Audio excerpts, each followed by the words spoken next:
네, 11월의 마지막 거래일 잠금 해제 시간입니다. 또 유종의 미를 걷어봐야 될 텐데요. 오늘 시장에서 눈에 띄는 종목들 지금부터 만나보도록 하겠습니다. 이 시간 알파경제 김종유 이사님과 함께합니다. 어서 오세요. 네, 안녕하십니까. 네, 먼저 머니맵부터 체크해보고 가도록 하겠습니다.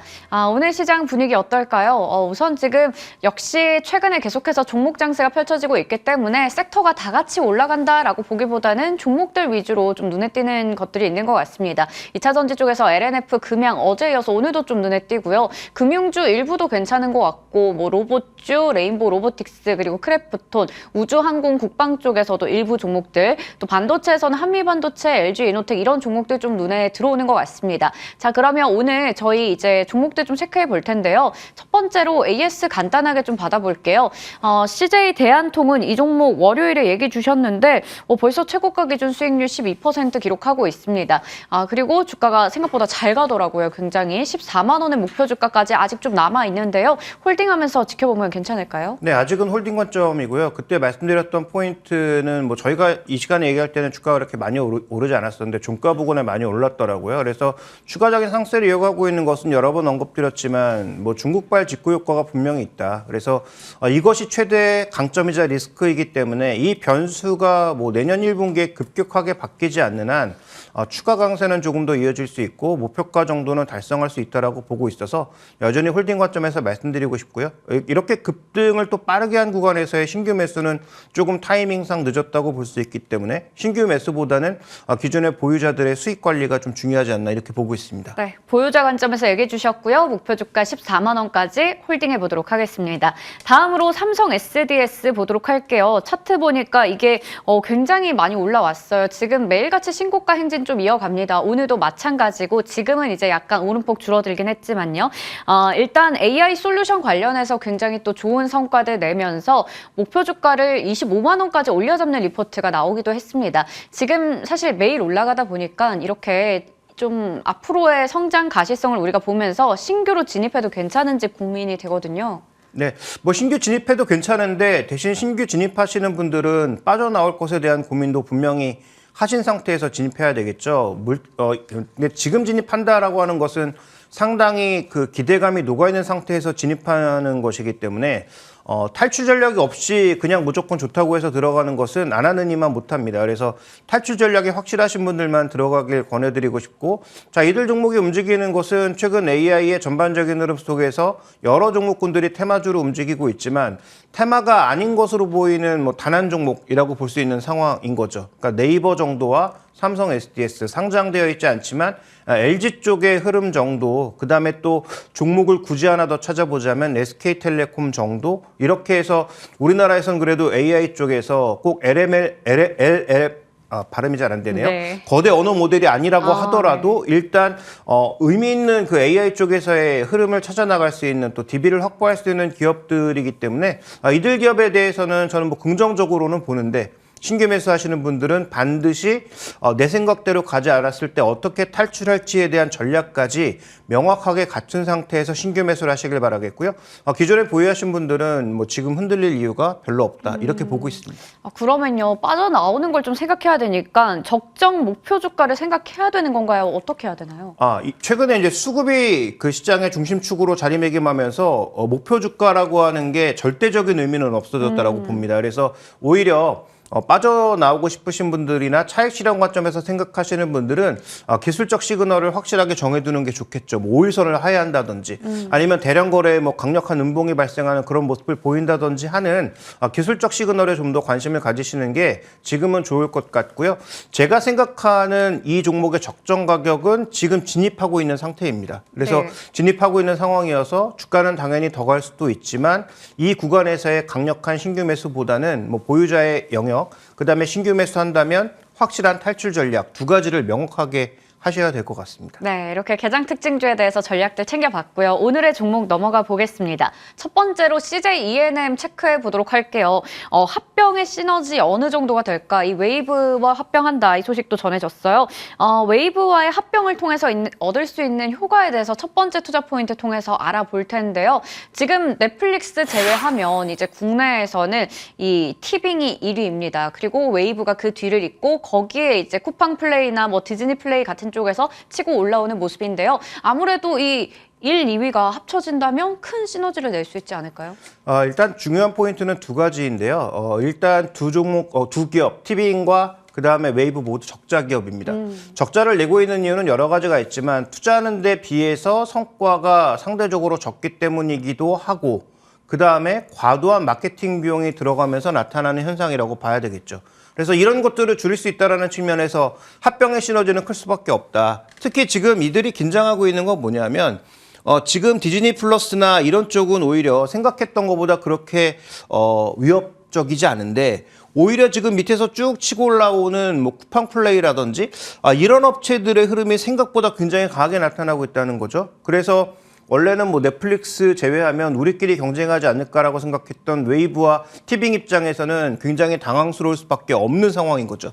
그래서 티빙과 웨이브를 지금 합치면 결국은 넷플릭스를 턱 밑까지 쫓아갈 수 있다는 측면에서 국내 시장에서는 하나의 의미 있는 플랫폼이 될 수 있고요. 네. 더 중요한 것은 글로벌로 어떻게 갈 수 있느냐가 더 중요할 것 같습니다. 티빙의 그 고유 콘텐츠를 우리가 해외에서 보려면 넷플릭스를 이용할 수밖에 없는 상황이잖아요. 네. 아니면 뭐 디즈니 플러스나 다른 것들을 이용할 수밖에 없는데 돈이 워낙 많이 드니까 아마 그 선택을 하지 못하는 것으로 보이는데 그렇게 했을 때와 그렇게 하지 않았을 때는 굉장히 차이를 보일 수 있어서 국내 시장에서의 점유율을 높이는 것으로 그친다면 저는 주가의 반등도 제한적일 수밖에 없다는 거죠. 따라서 플랫폼 업체 입장에서는 지금 합병을 통해서 국내 점유율을 확고하게 다져놓고 글로벌로 어떻게 진출할 수 있는가를 고민해 보는 게 지금 구간에서는 좋은 포인트다. 그래서 단기적인 반등은 이어지겠지만 글로벌로 가지 못한다면 아마 반등폭은 제한적일 수밖에 없다. 이렇게 봐야 될 것 같습니다. 네, 이렇게 또 합병을 한다면 국내에서는 최대 규모의 토종 OTT가 될 거다라는 기대감이 있습니다.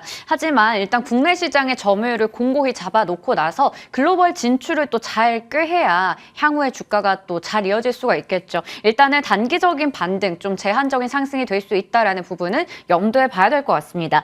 자, 그러면 두 번째로 우려 사항이 될 텐데요. 앞서 두 쪽 모두 다 적자 기업이라고 말씀해 주셨는데 특히나 이런 합병을 하고 지분을 잘 유지하려면 좀 추가적인 자금도 많이 필요할 것 같거든요. 네, 제일 우려 사항은 아마 이 부분이 아닐까 싶은데요. 준비된 그림을 보시면 양사에서 지금 지분을 많이 갖고 있는 그런 회사들을 봤을 때 네.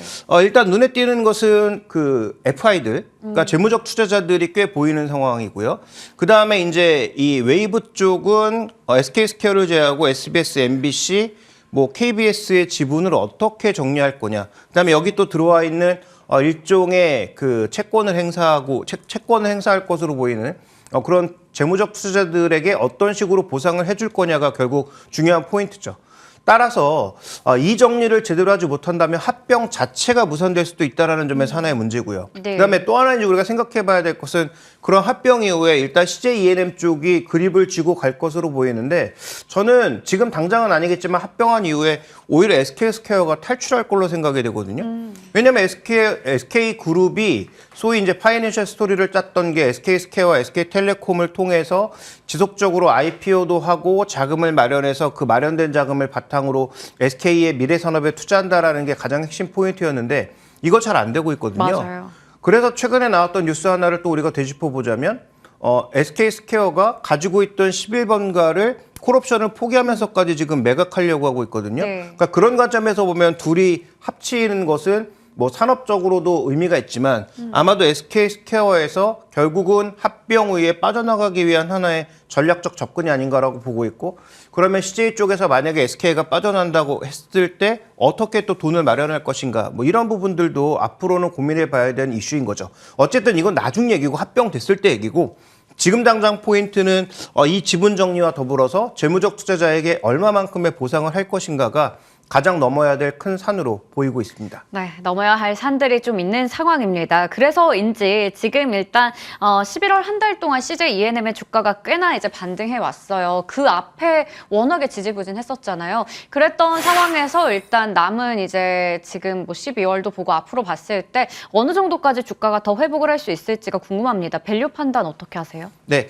자 일단 이 종목의 지금 밸류에이션을 보면은 거의 뭐 최악의 수준까지 갔다가 최근에 아마도 이런 이슈를 시장에서 먼저 누군가 냄새를 맡지 않았나 싶을 정도로 급하게 올라왔거든요. 네, 네. 그래서 주가 반등에 특별한 이유가 없는데 왜 이렇게 올라갈까라고 해서 뭐 여러 가지 이슈들을 뭐 생각해 봤습니다만 실제로는 아마도 이런 이슈들이 시장 내에서 누군가 알고 있었던 게 아닌가 생각이 듭니다.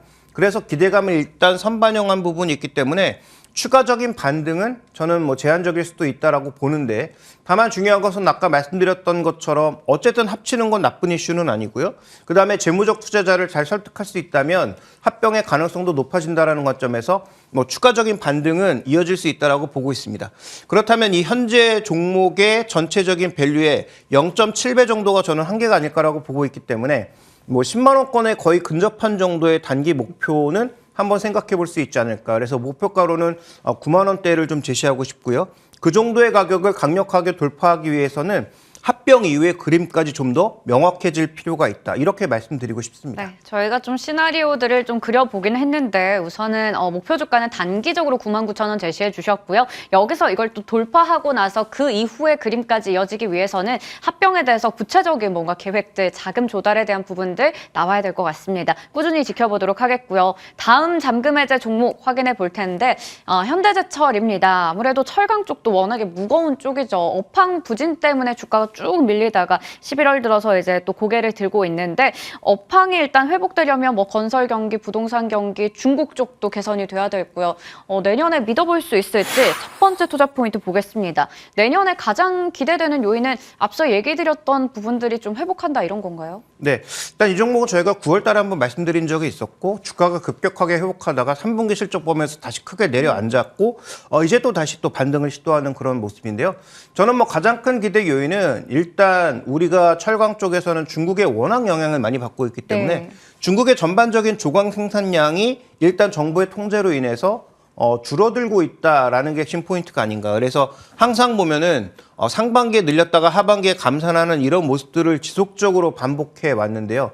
자, 이제는 그런 양상으로 가기보단 물량 자체를 조금 묶어둘 가능성. 왜냐하면 중국 경기도 제한적인 데다가 그다음에 현재 구간에서 추가적으로 과잉 생산이 일어나면 이쪽에서 구조조정이 더 이루어질 수 있거든요. 그러면 그렇지 않아도 굉장히 좋지 않은 고용 상황 속에서 그 대중들이 뭔가 그 들썩일 수 있다라는 측면에서 보면 조광 생산은 추가적으로 좀 제한시킬 가능성이 높지 않나. 추가적인 구조조정을 뭐 강하게 하기보다는 생산량을 조금 제한하는 방향으로 가지 않을까라고 보고 있고, 자, 이런 방향이라면 일단 최근에 올라가고 있는 위안화 환율과 더불어서 그 다음에 바닥까지 떨어진 유통마진, 중국의 유통마진을 일부 회복할 수 있다라는 측면에서 저는 긍정적인 요소라고 보고 있고, 그래서 이게 화학과도 정유화도 이어지는데 정유 제품도 지금 중국이 거의 생산량 캐파를 달성하면서 추가적인 수출을 제한하려고 하고 있거든요.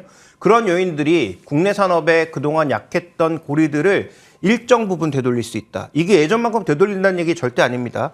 일정 부분 회복할 수 있다. 그래서 이미 주가가 떨어질 만큼 떨어진 종목에게 그때도 말씀드렸던 것처럼 회복의 기회는 될 수 있다 정도를 바라보고 있습니다. 네, 첫 번째 투자 포인트 체크를 해봤습니다. 기대 요인까지 봤고요. 두 번째 그러면 중국 효과 이 부분들 저희가 회복을 믿을 수 있는 건지 좀 수치를 통해서 확인해 보도록 하죠. 네, 뭐 중국의 정책이 뭐 순식간에 바뀔 수 있기 때문에 중국 국가를 우리가 100% 믿을 수는 없지만 다만 좀 중요하게 좀 봐야 되는 것은 이 부분은 봐야 된다. 그러니까 중국 요인이 만약에 우리가 예상한 대로 가지 않았을 때 그러면 다시 주가가 폭락할 것인가에 대한 판단이 좀 중요하다고 보고 있는데 준비된 그림에서 보시는 것처럼 지금 철광석이나 호주 강정탄 같은 굉장히 비용에 민감하게 영향을 미치는 것들은 그래도 안정세를 보여주고 있다는 것이죠. 그래서 이런 비용 측면의 안정세가 나타난다면 지금 우리나라의 타이어 업종이나 일부 업종이 물류비 감소로 인해서 실적이 대거 좋아진 것처럼